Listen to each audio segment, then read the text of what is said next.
तो हम लोग पिछले लेक्चर में ये देख रहे थे कि ऑप्टिकल स्टोरेज क्या चीज होता है। ऑप्टिकल स्टोरेज में कितने सारे प्रकार के अलग अलग डिवाइसेस हैं जहां पे अपन स्टोर कर सकते हैं ऑप्टिकली। आपको ऑप्टिकली समझ पे आ रहा होगा कि हम किसी ऑप्टिकल डिवाइस से इसमें चीजों को स्टोर कर रहे हैं, भले लेजर से हो या किसी से भी हो।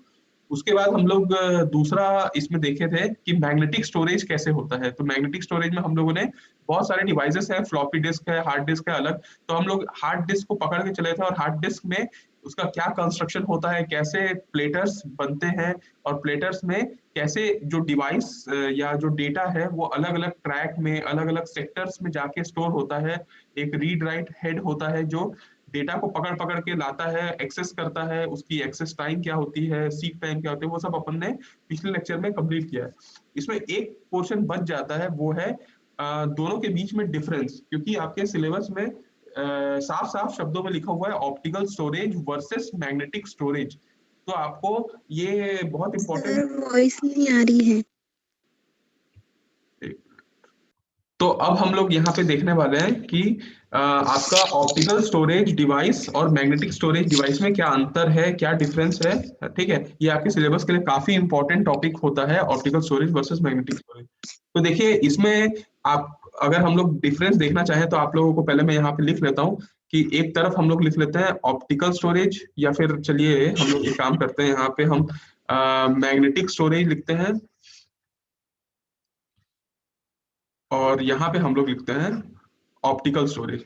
अब दोनों का हम लोग डिफरेंस देखते हैं कि दोनों में डिफरेंस क्या है। हालांकि आप दोनों को पढ़ चुके हैं तो आप लोगों को डिफरेंस समझ में आता होगा। तो इसमें सबसे पहला पॉइंट अगर मैं बोलूं कि किस प्रिंसिपल पे इन दोनों स्टोर करते हैं डेटा को, तो आप बोलेंगे कि सर मैग्नेटिक स्टोरेज में बेसिकली इलेक्ट्रोमैग्नेटिज्म का प्रिंसिपल यूज होता है। आप लोग बचपन में मेरे ख्याल से 10th 12th में इलेक्ट्रोमैग्नेटिज्म पढ़े होंगे, चैप्टर इलेक्ट्रो फैराडे लॉ पढ़े होंगे, आप लेंस लॉ पढ़े होंगे।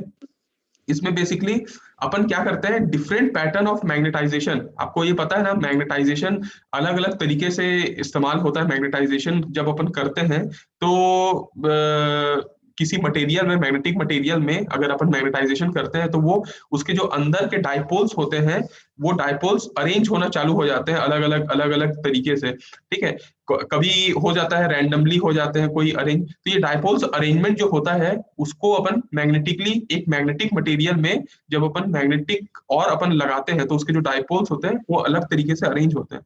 तो ये डिफरेंट पैटर्न ऑफ मैग्नेटाइजेशन के बेसिस पे अगर अपन क्या बोलते हैं इंफॉर्मेशन को स्टोर करना चाहें तो वो पॉसिबल है। तो इसी प्रिंसिपल को हम लोग मैग्नेटिक स्टोरेज में इस्तेमाल किए हैं। अगर हम लोग ऑप्टिकल स्टोरेज की बात करें तो ऑप्टिकल स्टोरेज में आप लोगों ने उसका प्रिंसिपल देखा होगा कि ये किस प्रिंसिपल पे काम करता है कि एक सरफेस को हम लोग लेजर डायोड के थ्रू हम लोग इल्यूमिनेट करते हैं। सरफेस को लेजर डायोड के थ्रू हम लोग इल्यूमिनेट करते हैं, और उसका जो रिफ्लेक्शन है वो रिफ्लेक्शन हम लोग ऑब्जर्व करते हैं फोटो डिटेक्टर, कुछ भी लाइट डिटेक्टर से हम लोग डिटेक्ट करते हैं और पहचान पाते हैं कि अगर ये डिफ्लेक्शन हुआ है तो पक्का यहाँ पे 1 होगा, और अगर ये एब्जॉर्ब हो गया, डिफ्यूजन हो गया, तो ऑब्वियसली यहाँ पे 0 होगा। तो इस प्रिंसिपल के बेसिस पे हम लोग इंफॉर्मेशन को एक सर्कुलर डिस्क में जो पॉलीकार्बोनेट से ऊपर से बना होता है उसमें जाके हम लोग डेटा को स्टोर करते हैं। तो दोनों का प्रिंसिपल यही है कि एक इलेक्ट्रोमैग्नेटिज्म के प्रिंसिपल पे काम करता है और एक नॉर्मल आपका ऑप्टिकल के प्रिंसिपल पे काम करता है, रिफ्लेक्शन और उसको फिर ऑब्जर्व करना। अगर आप दोनों में डिफरेंस ना देख के अगर आप देखें कि मैग्नेटिक स्टोरेज एक नॉन वोलेटाइल स्टोरेज है, अगर मैं बोलूं तो आप इस चीज को मानोगे या नहीं मानोगे? मानना चाहिए। क्योंकि नॉन वोलेटाइल आपको पता है कि जब तक पावर है तब तक स्टोर करता है, जब पावर हट जाता है फिर भी स्टोर करके रखता है। तो हाँ, मैग्नेटिक स्टोरेज में एक बार आप मैग्नेटाइजेशन कर दिए तो वो वहां पे मौजूद है, फिर दोबारा मैग्नेटाइजेशन करोगे तो फिर वो डेटा चेंज हो जाएगा। तो यहाँ तो स्टोर करता है, इलेक्ट्रिसिटी पे डिपेंडेंट नहीं होता, यहाँ तो स्टोर करे रखता है। वैसे ही ऑप्टिकल स्टोरेज में भी एक बार आप इल्यूमिनेट किए, सरफेस में लैंड पिट बना और वो स्टोर करके रखे रहेगा जब तक उसको दोबारा हीट अप ना किया जाए। तो ऑप्टिकल स्टोरेज में भी अगर आप देखें तो ये भी एक नॉन वॉलेटाइल स्टोरेज है। अगर मैं तीसरा पॉइंट देखूं तो तीसरा पॉइंट में आपको ये होना चाहिए कि ये इसमें कितने डिस्क लगते हैं स्टोर करने में। तो आपको मैंने बताया था कि देखिए यहाँ पे एक ऐसे आर्म निकला होगा जिसमें ऐसे आपका अलग अलग disk line by line store है, आपको मैं फोटो भी दिखाया था। तो इसमें आप बोल सकते हैं कि इसमें मल्टीपल फिक्स डिस्क स्टोर रहते हैं जो फिक्स्ड होते हैं, मल्टीपल फिक्स डिस्क होते हैं। लेकिन इसमें अगर आप देखोगे तो इसमें एक सिंगल डिस्क यूज होता है। आप जानते हैं एक ही डिस्क है, सिंगल डिस्क यूज होता है जो कि फिक्स नहीं होता, रिमूवेबल होता है, इसको बार बार आप रिमूव कर सकते हैं। तो ये 3 पॉइंट आप लोगों को ध्यान में रखना चाहिए।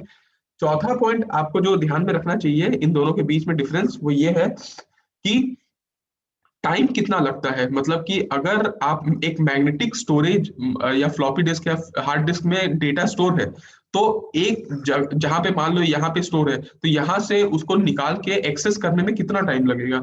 तो एक्सेस टाइम किसमें ज्यादा है किसमें कम है ये हम लोगों को देखना है।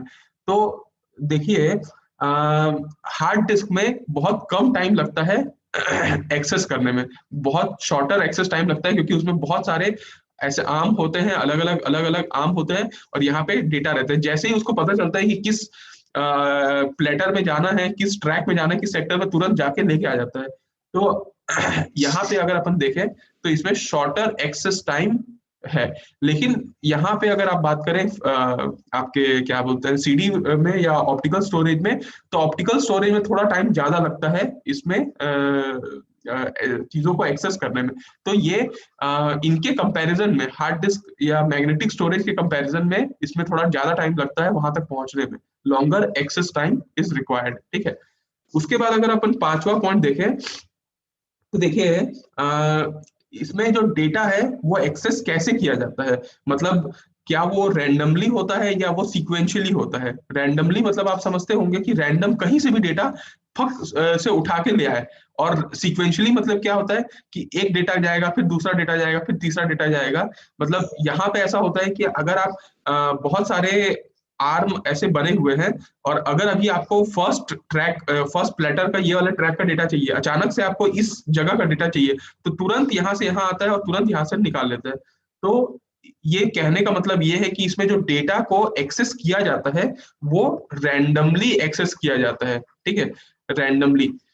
और अगर हम लोग इसकी बात करें, देखिए इसकी ऑप्टिकल स्टोरेज की बात करें, तो इसमें डेटा एक सीक्वेंशियली स्टोर होता है। तो इसमें डेटा सीक्वेंशियली एक्सेस किया जाता है। ठीक है, इसमें डेटा कहीं पे भी आप कुछ भी जगह पे स्टोर कर सकते हो। इसमें डेटा सीक्वेंशियली स्टोर नहीं होता, इसमें सीक्वेंशियली स्टोर होता है। तो सीक्वेंशियली इसको एक्सेस करना पड़ता है। सीक्वेंशियली मतलब आप समझ पा रहे होंगे, सीक्वेंस में डेटा आना। ठीक है। उसके बाद अगर हम लोग इसकी कैपेसिटी की बात करें, ठीक है, तो कैपेसिटी आप लोगों को पता होगी कि जो ऑप्टिकल स्टोरेज है वो पहले 700 एमबी से आया, स्टार्ट हुआ था, और अब हम लोग ज्यादा से ज्यादा ब्लू डिस्क में भी जा चुके हैं। इसमें एक डिस्क में ज्यादा से ज्यादा मैक्सिमम अभी स्टोरेज है आपका 27 जीबी तक। मतलब एक आप ऑप्टिकल स्टोरेज में 27 जीबी तक डेटा को स्टोर कर सकते हैं अभी की क्षमता में। लेकिन अभी की क्षमता में अगर आप हार्ड डिस्क को देखें तो इसकी जो स्टोरेज की कैपेसिटी है वो लगभग सेवरल 100 जीबी में स्टोर कर सकता है। मतलब टेराबाइट के कैपेसिटी में इसमें स्टोरेज की कैपेसिटी होती है। तो ऑब्वियसली स्टोरेज के मामले में देखें तो ये ज्यादा बेहतर है। उसके बाद अगर हम लोग सातवां पॉइंट देखें तो देखिए अगर हम लोग ये, एक तो आप जानते हैं कि ये हार्ड डिस्क है या फ्लॉपी डिस्क है, ये सब मैग्नेटिक स्टोरेज है, पहले से ये मैग्नेटिक मटेरियल से बने हुए हैं। अगर आप इसमें बाहर से अगर कोई मैग्नेटिक फील्ड ले आते हैं, ठीक है, अगर आप बाहर से मैग्नेटिक फील्ड इसमें ले आते हैं, तो ऑब्वियसली बात है कि इसमें जो डेटा है वो पैटर्न में स्टोर है। ठीक है, वो पैटर्न बिगड़ जाएगा क्योंकि आप दूसरा मैग्नेटिक फील्ड ला रहे हैं, तो इसका जो पैटर्न है वो चेंज हो जाएगा। तो इसका मतलब ये है कि magnetic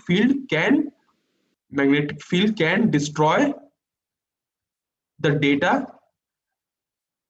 stored on magnetic storage device. ठीक है, आप इसको समझ पा रहे होंगे कि मैग्नेटिक स्टोरेज डिवाइस में जो पहले से पैटर्न बना हुआ है, अपन डेटा स्टोर किए हैं, तो उस पैटर्न को अगर कोई दूसरा मैग्नेटिक फील्ड आके बिगाड़ दे रहा है तो डेटा जो स्टोर्ड है वो डिस्ट्रॉय हो सकता है। ठीक है, लेकिन वहीं अगर आप इसकी कंपैरिजन में बात करें तो इसमें ये ऑप्टिकल पे काम करता है, तो मैग्नेटिक फील्ड से इसका कोई लेना देना नहीं है। मतलब अगर आप सीडी डीवीडी वगैरह में मैग्नेटिक फील्ड लगाते हैं तो उसका जो डेटा स्टोर है वो डेटा में कोई भी डैमेज नहीं होगा। Data on this disk will not be damage by magnetic field. तो ये पॉइंट आप याद रखिएगा। आठवां पॉइंट आपको मैं बताऊं तो आठवां पॉइंट, दोनों को एग्जाम्पल आपको याद रखना है। तो एग्जाम्पल में आपको ये पता होना चाहिए कि इसका एग्जाम्पल क्या है, मैग्नेटिक डिस्क। ठीक है, मैग्नेटिक डिस्क इसका एक एग्जाम्पल है। आप फ्लॉपी डिस्क भी मान सकते हैं, हार्ड डिस्क भी मान सकते हैं, ये सारे आपके मैग्नेटिक स्टोरेज के एग्जाम्पल हैं। अगर आप इसकी बात करें तो इसमें अगर आप एग्जाम्पल देखें तो इसका एग्जाम्पल है सीडी। ठीक है, सीडी आरडब्ल्यू या डीवीडी को आप मान लीजिए या ब्लू रे डिस्क को मान लीजिए, तो ये सारे जो एग्जाम्पल हैं वो आपके इसमें है। तो देखिए अगर ये क्वेश्चन आता है, और उम्मीदता ये क्वेश्चन आएगा, तो आप लोगों को 8 नंबर में क्वेश्चन डायरेक्ट पूछा जा सकता है। तो 8 नंबर के लिए 8 पॉइंट मैंने लिखा है, आप और भी सर्च करके लिखा सकते हैं। अगर 4 नंबर में आता है तो भी आप ये 8 पॉइंट को लिखिएगा, तो आपको फुल एंड शॉर्ट 4 नंबर मिलते हैं। तो उम्मीदता आपको ये पोर्शन समझ में आया होगा। एक और टाइप की मेमोरी को हम लोगों को देखना है, वो है रजिस्टर्स। रजिस्टर्स काफी इंपॉर्टेंट टॉपिक बन जाता है आप लोगों के सिलेबस के लिए, इसलिए रजिस्टर्स को थोड़ा सा ध्यान दीजिएगा। रजिस्टर्स बड़े कमाल के होते हैं। उनकी वर्किंग आप पहले देखिए। देखिए रजिस्टर्स बेसिकली फ्लिप फ्लॉप से बनता है। अब आप लोगों को फ्लिप फ्लॉप मैंने आप लोगों को पहले भी बताया था, अगर आपको ध्यान होगा तो। एक फ्लिप फ्लॉप को मैं एक छोटा सा, सबसे छोटा फ्लिप फ्लॉप आपको नॉट गेट से बताया था, अगर आपको ध्यान होगा, कि यहाँ से आप कनेक्ट कर दो और यहाँ से आप इनपुट ले लो और यहाँ से आप फिर कनेक्ट कर दो। ठीक है, और यहाँ से, और इसको आप ले लो और यहाँ से आप इसको कनेक्ट कर दो, और ये स्टोरेज हो गया ए और बी। यहाँ से आप इनपुट दे दो जो भी आपको इनपुट देना, और यहाँ पे आपका डेटा स्टोर रहता है। आपको मेमोरी सेल में अगर आपको ध्यान होगा तो मैंने ये बताया था। इस छोटे से चीज को एक मेमोरी सेल या फ्लिप फ्लॉप कहते हैं, और इस फ्लिप फ्लॉप से ही पूरा मेमोरी बनता है, ये मैंने आप लोग को बताया। तो अब इसी का इस्तेमाल करते हुए हम लोग रजिस्टर्स का इस्तेमाल करते हैं। रजिस्टर क्या है अगर आप देखें तो देखिए, रजिस्टर की अगर अपन बात करें, आप ध्यान रखिएगा, क्योंकि ना जो इलेक्ट्रॉनिक्स वाले हैं और बाकी लोग भी रोबोटिक्स वगैरह आगे पढ़ते होंगे, मैकेनिकल वाले भी रोबोटिक्स पढ़ते हैं, माइनिंग में भी रोबोटिक्स काम आता है। ठीक है, और सिविल वगैरह में भी आप लोगों को रोबोटिक्स काम आएगा। तो हर जगह पे अगर आप रोबोटिक्स पढ़ रहे हो तो आपको ये पता होना चाहिए कि रोबोट किस पे काम करता है। बेसिकली माइक्रो कंट्रोलर पे काम करता है। जैसे माइक्रो प्रोसेसर हम लोग देखे होंगे जनरेशन ऑफ कंप्यूटर पे, वैसे माइक्रो कंट्रोलर्स होता है। एक आईसी होता है जिसमें ऐसे ऐसे करके पैर होते हैं, मतलब छोटे छोटे, और वो माइक्रो कंट्रोलर में सारा कुछ पहले से मौजूद होता है यहाँ पे। अब इतना छोटा माइक्रो कंट्रोलर है, इसमें कुछ मेमोरी भी होता है, और वो मेमोरी रजिस्टर्स होते हैं बेसिकली। क्योंकि रजिस्टर को अगर आप देखें तो रजिस्टर सबसे फास्टेस्ट मेमोरी है। ठीक है, अभी तक जितना भी मेमोरी हम लोगों ने आज तक बात की है, उसमें जो सबसे फास्टेस्ट पॉसिबल मेमोरी है वो रजिस्टर ही है। लेकिन फास्टेस्ट है, लेकिन प्रॉब्लम ये है कि ये सबसे छोटा है, मतलब कि इसकी जो साइज है वो बहुत कम है। ठीक है, मतलब ये ज्यादा से ज्यादा 32 बिट को स्टोर कर पाता है या 64 बिट तक स्टोर कर पाता है। इससे ज्यादा की कैपेसिटी नहीं है। जहां हम लोग जीबी टीबी में बात कर रहे हैं, एक रजिस्टर सिर्फ इतना ही स्टोर कर पाता है। अब आपको पता है कि जो चीज छोटा है, कम चीज को स्टोर कर पाता है, तो उससे अपन फास्टेस्ट तरीके से एक्सेस कर सकते हैं। तो आपको दिमाग में आएगा कि सर फास्टेस्ट तो हम लोग कैश मेमोरी को भी बात करते हैं। तो कैश मेमोरी में, या फिर अगर अपन ब्लॉक डायग्राम देखें तो ब्लॉक डायग्राम में एक इनपुट था और आपका आउटपुट था, बीच में सीपीयू था, याद होगा सीपीयू, और यहाँ पे सीपीयू में एक कैश मेमोरी साथ में था, और ये मेमोरी के बाद यहाँ पे एक मेन मेमोरी था, आपको अगर ध्यान होगा तो। कहीं ना कहीं अगर सीपीयू को जब कोई चीज परफॉर्म करना है तो वो हर बार मेन मेमोरी तक जाता नहीं है, वो पहले अपने कैश मेमोरी में जाके पूछता है कि आपके पास है क्या डेटा। अगर उसके पास डेटा रहता है तो वो उस डेटा को दे देता है, और नहीं रहता डेटा तो फिर वो मेन मेमोरी में जाता है। आपको अगर वैसे मैं शायद कैश मेमोरी के बारे में अच्छे से नहीं बता पाया था, तो कैश मेमोरी के बारे में एक लाइन और आपको मैं बताना चाहूंगा कि कैश मेमोरी देखिए ये होता क्यों है। अगर आपका सीपीयू है, ठीक है, सीपीयू और यहाँ पे एक कैश मेमोरी है, और यहाँ पे आपका बड़ा सा फ्लॉपी डिस्क में मेन मेमोरी है, ठीक है। अब सीपीयू क्या करता है, सीपीयू को एक इंस्ट्रक्शन आता है कि भैया ये प्रोग्राम को आपको परफॉर्म करना है। मान लीजिए ऐड ए कॉमा बी उसको आया, ठीक है। फिर आपको आया मूव एमवीआई ए कॉमा 64H, और उसके बाद आया मूव बी ए कॉमा बी। ये तीन इंस्ट्रक्शन आए सीपीयू को परफॉर्म करने के लिए। पहला इंस्ट्रक्शन में वो देखा कि ए नाम का एक रजिस्टर है, बी नाम का एक रजिस्टर है, उन दोनों के में जो डेटा होगा उसको ऐड करो, और वापस जो रिजल्ट आएगा उसको ए में ही जाके स्टोर कर दो। ये इस इंस्ट्रक्शन का मतलब है इस सीपीयू के पास। अब सीपीयू को पहले ए के पास जाना पड़ेगा, बी के पास जाना पड़ेगा, तो सीपीयू के पास ही अपने रजिस्टर्स होते हैं क्या, वहां पे वो छोटा सा रजिस्टर होता है, वो रजिस्टर में जाएगा, ए डेटा को उठाएगा, बी को उठाएगा, ऐड करेगा और तुरंत कर देगा। सबसे फास्टेस्ट तरीका ये चीजें होती हैं। अगर उसको मूव कराना है, मान लीजिए एमवीआई है, मूव कराना है, ये 64 नाम का डेटा है, इसको ए में मूव कराना है, तो 64 लेगा और उसको मूव करा देगा। अब मुद्दे की बात ये है कि देखिए कुछ कुछ इंस्ट्रक्शन ऐसे होते हैं जो बार बार इस्तेमाल होते हैं। आपको ये पता होगा, जैसे आपका क्या बोलते हैं, जैसे अगर आपके पास मान लीजिए एक आपके पास बुक का शेल्फ है, बुक शेल्फ में आपके पास बहुत सारी बुक रखी हुई है, पूरी इंजीनियरिंग की सारी बुक्स रखी हुई है, लेकिन आपको जो तुरंत तुरंत में जरूरत पड़ती है, हो सकता है अभी एफएमसी क्लास चल रही है, अभी ये इसकी क्लास चल रही है, तो वो कुछ बुक्स को आप अपने टेबल पे रख दिए, ठीक है। अब आपको जब आप यहाँ पे बैठे हुए और आपको अगर पढ़ना है, तो आपके पास पहले तो आप ये खोजोगे कि वो अगर आपको कोई बुक चाहिए तो आपके टेबल में वो बुक है कि नहीं। अगर वो टेबल में बुक नहीं होगी तब जाके आप शेल्फ में जाओगे और फिर बुक लेके आओगे। तो जो चीज ज्यादा यूज होती है ना उसको आप लोग अपने पास रख लेते हैं। वैसे ही कंप्यूटर भी करता है कि जो मेन मेमोरी से बहुत बार यूज होता है उसको अपने कैश मेमोरी में रख लेता है। और बार बार वो सबसे पहले जब भी कोई इंस्ट्रक्शन आता है तो सीपीयू पहले कैश में हिट करता है। इसको बोलते हैं हिट कैश हिट रेशियो, ठीक है, ठीक है। और अगर यहाँ पे उसको डेटा मिल जाता है तब तो ठीक है, और अगर उसको डेटा नहीं मिलता है यहाँ पे तब वो मेन मेमोरी में जाता है और उसको बोलते हैं मिस, ठीक है, कैश मिस। तो हिट का मतलब ये है कि अगर उसको जो डेटा चाहिए वो कैश में मिल गया तब उसको ले लिया, अदरवाइज वो फिर मेन मेमोरी में जाके वो डेटा को लेके आता है। इस पूरे प्रिंसिपल को principle of locality of reference कहते हैं, ठीक है, लोकेलिटी ऑफ रेफरेंस।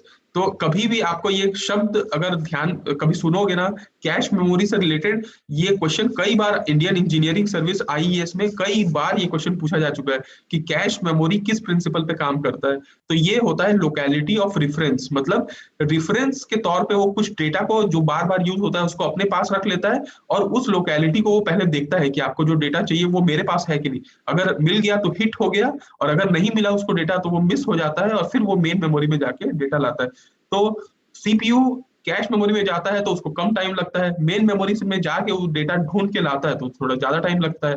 तो ये एक मेन कॉन्सेप्ट है आपका इसका। अब मैं आपको रजिस्टर्स बता रहा था। रजिस्टर्स इसीलिए बता रहा था क्योंकि ये कैश मेमोरी से भी ज्यादा फास्टेस्ट होता है, लेकिन इसमें डेटा कम स्टोर होता है, ठीक है। अब ऐसे रजिस्टर्स बहुत सारे होते हैं हमारे कंप्यूटर के अंदर में, सीपीयू के अंदर में। तो देखिएगा कोई भी कंप्यूटर, ठीक है, या कोई भी चीज कंप्यूटिंग डिवाइस में जितने नंबर ऑफ रजिस्टर ज्यादा होंगे उतना ही उसका स्पीड ज्यादा होगा। क्योंकि भैया जो चीज आपका छोटे छोटे छोटे छोटे रजिस्टर जिसकी स्पीड ज्यादा है उसकी अगर आप संख्या बढ़ा दोगे तो ऑब्वियसली स्पीड भी आपकी बढ़ जाएगी, ठीक है। तो रजिस्टर्स का ये कॉन्सेप्ट है। अब रजिस्टर्स किससे बनता है, तो रजिस्टर देखिए, लेट सपोज कि मैं एक 8 बिट का रजिस्टर बनाता हूं, ठीक है। तो ये मेरा एक रजिस्टर हो गया। रजिस्टर ऐसा दिखता है, ठीक है, मतलब फिजिकली नहीं, ऐसा होता है 1 2 3 4 5 6 7 8, ठीक है, ज्यादा बन गया। अब देखिए रजिस्टर को अगर रिप्रेजेंट करना है तो ऐसे ब्लॉक में रिप्रेजेंट किया जाता है रजिस्टर, जिसमें एक एक, यहाँ ये जो ये डब्बा है ना, एक एक डब्बा या तो 1 को स्टोर करेगा या तो 0 को स्टोर करेगा। मतलब एक जो डब्बा है वो एक ही बिट को स्टोर कर सकता है। मतलब अगर मैं 8 बिट का रजिस्टर बनाऊं तो मेरे को 8 ऐसे डब्बे बनाने होंगे जो हर डब्बा एक बिट को स्टोर करेगा, या तो 1 को स्टोर करेगा या तो 0 को करेगा। अब जैसा मैं आपको बताया था कि ये जो फ्लिप फ्लॉप होता है, फ्लिप फ्लॉप, ये फ्लिप फ्लॉप भी एक ही बिट को स्टोर कर पाता है, ठीक है। तो मतलब ये है, मेरा कहने का मतलब ये है कि हर रजिस्टर, जैसे 8 बिट का रजिस्टर है तो इसमें कितना फ्लिप फ्लॉप लगा होगा, 8 फ्लिप फ्लॉप इस्तेमाल होगा इसमें। तो 8 फ्लिप फ्लॉप 8 बिट को स्टोर कर पा रहा होगा, ठीक है। ये इसका एक मेन कॉन्सेप्ट है रजिस्टर का। अब मैं आपको ये बताता हूं कि देखिए रजिस्टर, जैसा आप लोगों ने बोला, लेट सपोज मैं 4 बिट का रजिस्टर अभी मान रहा हूं कि मेरे पास 4 बिट का रजिस्टर है। तो आप, अगर मैं बोलूं कितने फ्लिप फ्लॉप लगेंगे, तो एक फ्लिप फ्लॉप ये, एक फ्लिप फ्लॉप ये, एक फ्लिप फ्लॉप ये और एक फ्लिप फ्लॉप ये, 4 फ्लिप फ्लॉप से 4 बिट का रजिस्टर हम लोगों ने बना दिया, ठीक है। अब इसमें डेटा को स्टोर कराना है, तो डेटा स्टोर रजिस्टर में अलग अलग तरीके से होता है, 4 तरीके से। एक होता है सीरियल इन सीरियल आउट, मतलब डेटा यहां से सीरियल डेटा आएगा और सीरियल ही चला जाएगा, ठीक है। आप ये समझ पा रहे होंगे सीरियल और पैरेलल में क्या अंतर होता है। सीरियल मतलब समझ रहे ना कि एक पहले इसमें आएगा, फिर इसमें आएगा, फिर इसमें आएगा, फिर इसमें आएगा, एक सीरियल वे में चलेगा। और पैरेलल में मतलब क्या होता है, एक साथ सब आ जाते हैं, तो उसको बोलते हैं पैरेलल, ठीक है। तो अब मैं उसके, इन दोनों के बेसिस पे 4 टाइप का रजिस्टर होता है। सीसो मतलब सीरियल इन, इन सीरियल होगा और सीरियल आउट होगा। सीरियल इन पैरेलल आउट, मतलब सीरियल इन होगा, पैरेलल आउट होगा। पैरेलल इन सीरियल आउट, ठीक है। और होता है पैरेलल इन पैरेलल आउट। देखिए इसका मैं आपको डायग्राम भी ये दिखा देता हूं। ये एक, देखिए ये जो 4 डब्बे अगर आप यहाँ पे देख पा रहे होंगे, तो ये चारों डब्बे एक फ्लिप फ्लॉप को दर्शाते हैं। अभी मैं आप लोगों को बहुत डिटेल में नहीं पढ़ा रहा हूँ फ्लिप फ्लॉप, क्योंकि ये डिजिटल में आता है, 3rd सेमेस्टर में इलेक्ट्रॉनिक्स के, कंप्यूटर साइंस आईटी वगैरह में हम लोग पढ़ते हैं। फ्लिप फ्लॉप भी अलग अलग प्रकार का होता है, जे के फ्लिप फ्लॉप होता है, टी फ्लिप फ्लॉप होता है, डी फ्लिप फ्लॉप होता है और एस आर फ्लिप फ्लॉप। 4 प्रकार के फ्लिप फ्लॉप होते हैं। डी सबसे अच्छा होता है, मतलब अच्छा नहीं बोल सकते, एक बफर की तरह इस्तेमाल होता है। इसलिए देखिए सब, अगर आप चारों प्रकार में देखें तो ये डी फ्लिप फ्लॉप ही इस्तेमाल किया गया है, ठीक है। तो अभी मैं सिर्फ आपको डी फ्लिप फ्लॉप के बारे में बताता हूँ। डी फ्लिप फ्लॉप एक बफर का काम करता है, जैसा डेटा आता है वैसा डेटा भेज देता है आगे, ठीक है। जैसे बफर का मतलब आप समझते होंगे ना, मान लीजिए यहाँ से डेटा आया, थोड़ी देर यहाँ पे प्रोसेस हुआ और फिर आगे बढ़ा, ठीक है। डेटा वही रहेगा लेकिन थोड़ा टाइम लग जाता है इसमें, इसको डिले बोलते हैं और डिले नाम से डी फ्लिप फ्लॉप का बनाइए, ठीक है। इसलिए डिले को डी फ्लिप फ्लॉप बोलते हैं। तो देखिए 4 प्रकार के रजिस्टर्स होते हैं इसमें, आपको मैं बता रहा हूँ। ये है सीरियल डेटा इन हुआ, यहाँ से डेटा इन हुआ, फिर ये डेटा लेट, चलिए मैं आपको एक एग्जांपल के तौर पे आपको एक बताता हूँ कि ये एक रजिस्टर है, ठीक है। इसमें पहले से एक डेटा पहले से स्टोर है, एक रजिस्टर में पहले से डेटा स्टोर है। लेट सपोज 1011 डेटा स्टोर है इसमें। अब आपको एक नया डेटा रजिस्टर में स्टोर कराना है 1000। तब आप कैसे कराइएगा, तो देखिए इसमें सबसे पहले ये जो डेटा है, ये डेटा इसमें एंटर करेगा, तो ये डेटा बाहर चला जाएगा, ये आउट हो जाएगा और यहाँ से इन होगा, ठीक है, इन और यहाँ से आउट। तो अब नेक्स्ट जैसे ही एक क्लॉक आएगा, मतलब क्लॉक तो आप समझते हैं ना, मैं पहले भी आप लोगों को पढ़ाया था कि क्लॉक मतलब एक सिग्नल, जैसे ही सिग्नल आया वो अपना काम किया, फिर सिग्नल रुका, काम रुक गया, फिर सिग्नल आया, तो क्लॉक पल्स होता है।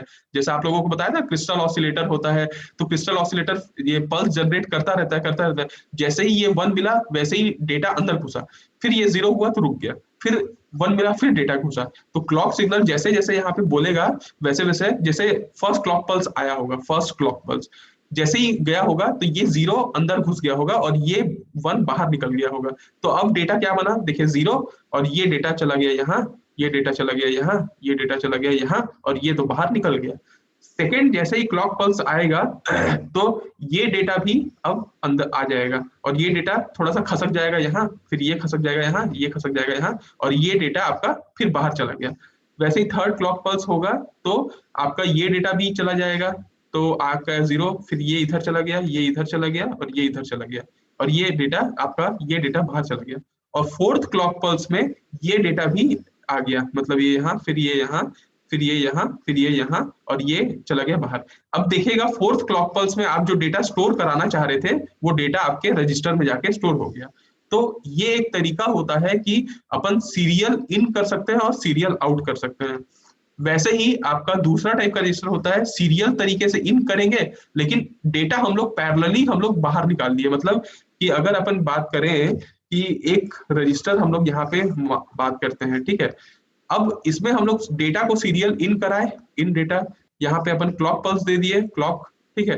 अब क्या करते हैं, इससे हम लोग डेटा को आउटपुट ले लेते हैं, यहाँ से यहीं से अपन वायर बिछा दिया और यहीं से आउटपुट ले लिए। तो जैसे ही मान लीजिए 1000 डेटा आप डालना चाहते थे और पहले से डेटा 1011 था, जैसे ही अपन इन करेंगे तो सीरियल करेंगे तो एक बार में एक जा पाएगा, लेकिन आउटपुट अपन को चारों एक बार में मिल जाएगा, that is called parallel output, ठीक है। तो पैरेलल आउटपुट में देखिएगा, इसमें आपका ये एक साथ डेटा जा रहा है, और देखिए यहाँ पे आपका क्लॉक पल्स हर डी फ्लिप फ्लॉप में आपका क्लॉक पल्स लगा हुआ है, ठीक है, ये क्लॉक पल्स आपका मौजूद है आपका हर जगह पे।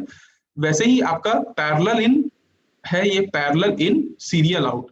मतलब देखिए यहाँ पे एक मल्टीप्लेक्सर लगा हुआ है, मल्टीप्लेक्सर का मतलब अगर आप ध्यान से देखें तो देखिए मल्टीप्लेक्सर ना एक डिवाइस होता है ऐसा जिसमें आप बहुत सारे इनपुट एक साथ दे सकते हैं और आप आउटपुट ले सकते हैं। मतलब आउटपुट में क्या होगा, कभी इसका डेटा लेगा, फिर नेक्स्ट टाइम पे इसका डेटा लेगा, कभी इसका डेटा लेगा। मतलब देखिए आप एक सिनेमा हॉल को देखिए, सिनेमा हॉल पहले के जमाने में जो सिनेमा हॉल थे उसमें एक बार में आप एक पिक्चर लगती थी और उसी को आप देख सकते थे। लेकिन अगर आप मल्टीप्लेक्स आज के जमाने में जाए तो कई स्क्रीन मौजूद होते हैं एक समय में, और आपका मन है आप जिस पिक्चर में जाना चाहे उस पिक्चर में जा सकते हैं।